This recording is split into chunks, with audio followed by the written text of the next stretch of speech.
जेव्हा जेव्हा तुम्ही रायगडाच्या दर्शनाला याल त्या त्या वेळेला तुमच्या पायाची धूळ माझ्या नावावरती म्हणजे माझ्या मस्तकावरती सतत अभिषेक करत राहील एवढं भाग्य मला लाभलं. मला वाटते शिवाजी महाराजांच्या काळात अशी माणसं होती म्हणून हे स्वराज्य उभं राहिलं.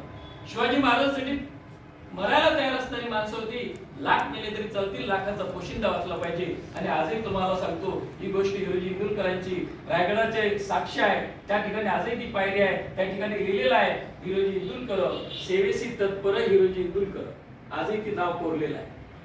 अशा पद्धतीने शिवाजी महाराजांचा इतिहास इतका ज्वलंत आणि जिवंत आहे की याला आपल्याला खऱ्या अर्थाने असं सांगता येईल की शिवाजी महाराजांची एक दूरदृष्टी काय होती.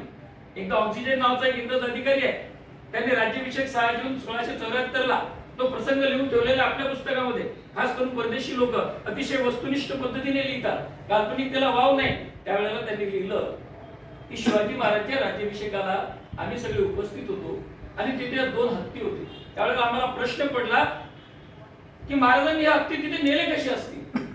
कारण रायगड एवढा म्हणजे एवढे हत्ती तिथे नेऊच शकत नाही. आणि हत्ती राज्याभिषेकाला इथे आहे. त्यांनी महाराजांना विचारलं, अति कुतूहलाने विचारलं की हत्ती इथे आलेत कसे. त्यावेळेला तिथल्या महाराजांच्या एका सहकार्याने सांगितलं की हे हत्तीची जेव्हा पिलं होती त्यावेळेला महाराजांनी रायगडावरती आणून ठेवली होती. आणि मग ही पिलंच रायगडावरती लहानची मोठी झाली. आणि महाराजांना माहित होतं कधीतरी राज्याभिषेक होणार आहे. म्हणजे त्यांची ती व्यापक दृष्टी बघा. 6 जून 1674 ला राज्याभिषेक झाला. आपला राज्याभिषेक असेल त्यावेळेला हत्ती लागतील आणि रायगडावर ते आणणं शक्य होणार नाही. याला म्हणतात दूरदृष्टी, याला म्हणतात नियोजन, याला म्हणतात व्यवस्थापन, याला म्हणतात कुशलतेने आणि राज्यकारभार चालवणं. खऱ्या अर्थाने माणसांसाठी माणसाच्या हृदयात घर करणारा राजा म्हणून जर कोणता असेल आणि जाणता राजा म्हणून जर कोणता असेल तर छत्रपती शिवाजी महाराज आहे. त्यावेळेला ऑक्सिजनने ते लिहून ठेवलेलं आहे की महाराजांच्या त्या राज्याभिषेकाला 2 हत्ती होते आणि महाराजांची ती व्यापक दृष्टी मला कळाली. तेव्हा मला कळालं की छत्रपती शिवाजी महाराजांचं व्यवस्थापन काय असेल आणि छत्रपती शिवाजी महाराजांनी निर्माण केलेले स्वराज्य काय असेल. छत्रपती शिवरायांच्या स्वराज्यामध्ये बघा एक प्रसंग आहे.